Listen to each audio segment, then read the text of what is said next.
Welcome back to Streamline Entertainment. It is Marvin speaking. We're going to get straight into a video in a minute, and this is from the Operation Merlin Falcon channel. And this guy made, to go across him, he made some brilliant points on the disappearance of Jack O'Sullivan. And one of the things he mentions was amnesia. But for those who don't know about the case, basically, Jack O'Sullivan, who was 22 at the time of his disappearance, was last seen in the early hours of the 2nd of March, basically 2024, after he attended a house party in the Hotwells area of Bristol. 1 year on, his family said his disappearance remains a complete mystery. It's unbelievable. And like I said, we've done videos on Jack O'Sullivan, but I thought that I would basically put it out there again. And another article said the family will not give up on looking for missing Jack. But this is an interesting point by the Operation Merlin Falcon, because it's been talked about, but it's not been talked about. The bang to his head, which he had at the party. Let's get straight into this and I'll comment on it. Jack had smashed his head into or against a stairwell.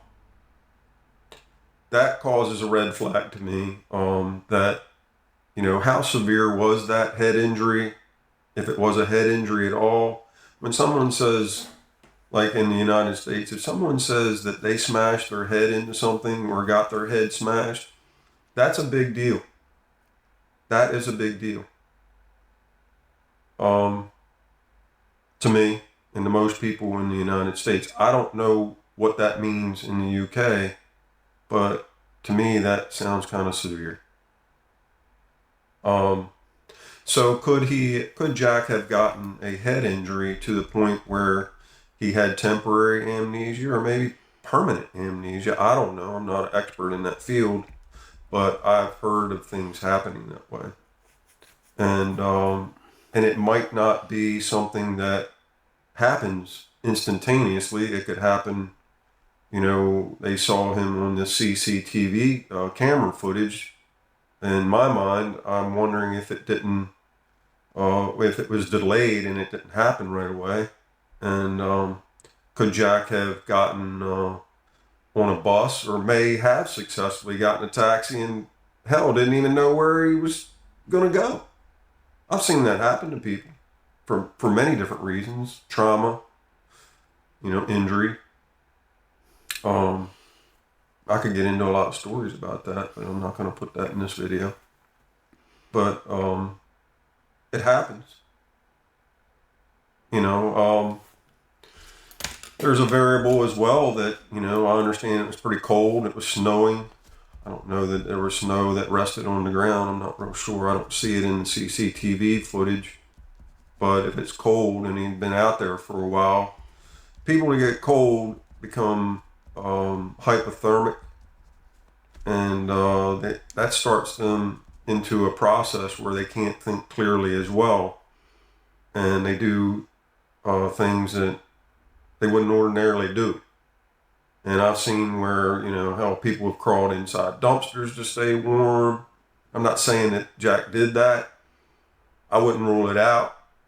The problem with crawling in a dumpster, especially the type that's over here in the U.S., is normally in the early morning hours, guess what comes down the road? And look, folks, I'm not saying this happened to him. I'm just saying I've known of cases. I've got to admit, I do think that's a little bit far-fetched. I'm not saying it is possible, but him climbing into a dumpster. But it's very bizarre that there are no new leads to this case. I personally think that Jack is dead, to be honest with you. I do think it has a sinister... It's just my belief in this. I think if he went missing, he would be found by now. But we've got to look at other scenarios in this case as well. But I have to be completely honest what I think. Cases with similarities to, someone getting cold and looking for a place to either hide or get into to stay warm. And I don't think that should be ruled out. I agree. And I'm not Nothing only should be. talking about a dumpster, but, like I was saying, they crawl into those dumpsters, and then the trash truck comes normally during the early morning hours, and they unload it. And like over here, the dumpster goes up over the truck. So you really can't see or hear anyone inside a dumpster. And guess what? The person's dumped into the back of a big truck, and then, everyone knows what happens after that. But, I don't mean to be insensitive. I'm just trying to say that things like that happen. There's been instances where they've, a person's wandering around for one reason or the other, whether they had too much to drink or they had a head injury or they're delirious or have mental issues. They crawl in. I mean, but surely the thing is with the Jack O'Sullivan case, if he was wandering around and people did think he was a little bit off key, someone would have saw something. It's just quite bizarre how he's just suddenly gone missing. I don't believe he's in the water, and I think his parents don't believe he's in the water either. Into stuff. They crawl underneath things. Hell, I've seen where they've crawled into chimneys. Not only, do people get stuck in chimneys because they're robbing a place, and I'm not saying, don't get me wrong, I'm not saying that's the case in Jack O'Sullivan case. I'm just saying people crawl into stuff to stay warm. And a lot of times, especially if it's a vacant house or, that's going to be vacant for a very long time, that person's not discovered for many different reasons. And I've seen that happen in cases. That can't be ruled out. Now, a lot of folks talk about where there's a lot of water and, other folks have been found in the water, and that's a variable that really can't be ruled out as well. I wouldn't rule it out. But I really, as far as I'm looking at this case, it looks like he walked all around that water, and he did so in a way that, to the little bit that we could view now, he mastered that and ended up there by Granby Hill. I didn't see any evidence where he had circled back around and ended up down there by the water. Because I'm assuming now, and this is just an assumption, that when his phone went up to Granby Hill, he was with it. Now that's a whole other set of variables that could have come into play as well, where he could have dropped his phone, someone else could have picked it up. He could have, but think about that, folks. Now, if somebody picked up his phone, right, he dropped it and somebody picked up his phone, wouldn't you think they would probably say, hey, yeah, I got his phone, but I don't know what happened to him, right? That didn't happen. That would cover that pretty much. However, if he was robbed, mugged, beaten up, or what have you, I don't know. If they took his phone, I'm sure they wouldn't be calling the police saying, hey, I got Jack O'Sullivan's phone. That wouldn't happen. Chances are, although they should, because I'm going to tell you something. If you're a group of people and you were involved in something like that, and that be the case, and if it were the case with Jack O'Sullivan, I'm telling you right now, you'd be better off being the first person coming forward saying, hey, yeah, I was the one that had his phone, rather than being the last person. Because I'm telling you right now, everyone knows, and I've worked a lot of cases. People can't keep secrets. They just can't. I don't care what they're involved in. They just can't keep secrets. They don't stay buried. They don't. And I've worked cases where, I agree. I agree with this guy. I think he's made some absolutely brilliant points, people, on this. I might have waited 2 years to get a substantial lead, right? a substantial lead on a case that that particular lead was in the case was what I was waiting for, that there was no way to get it except someone else knew it and they told it, which then in turn led to an arrest.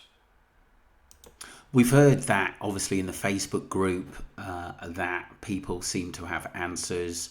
I think they've been called out by Catherine, Jack's mum, but nothing basically has come forward. I do believe that there are people at the party who know what happened to Jack, and I do believe that there are people out there, the public, who know what happened to Jack, but they're afraid to come forward.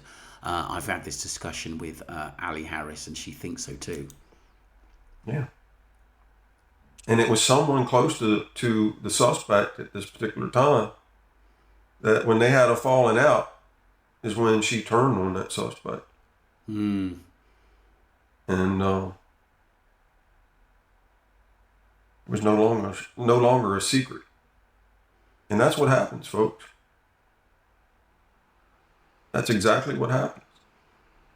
So if that's the case where, he was mugged, robbed, beat up, thrown in the river, what have you, and I'm not saying that's the case, folks, but just saying if that happened, it's not going to stay a secret forever. I'm going to leave it there, people. I'm going to do a part 2 on this as well, because there's a little bit more to go on this. Do subscribe to the Operation Merlin Falcon channel. Amnesia is a loss of memory that can range from temporary forgetfulness to the significant impairment in the ability to recall past events or create new ones. It can be caused by various factors, including brain injury, stroke, or certain medical conditions. Amnesia can manifest in different forms, such as anterograde amnesia, difficulty forming new memories, or retrograde amnesia, a loss of past memories. That's interesting, very, very interesting. Let me know what you think. That's part 1. Obviously, I thought I'll put this case back out there. I do think it's very, very important to find Jack. I was actually talking about it early on with Ali Harris. I come across this and I thought this guy made some good points. Do subscribe to him and myself, Streamline Entertainment, and we march on to get justice for Jack. I will do a part 2 on this as well, people. Thank you.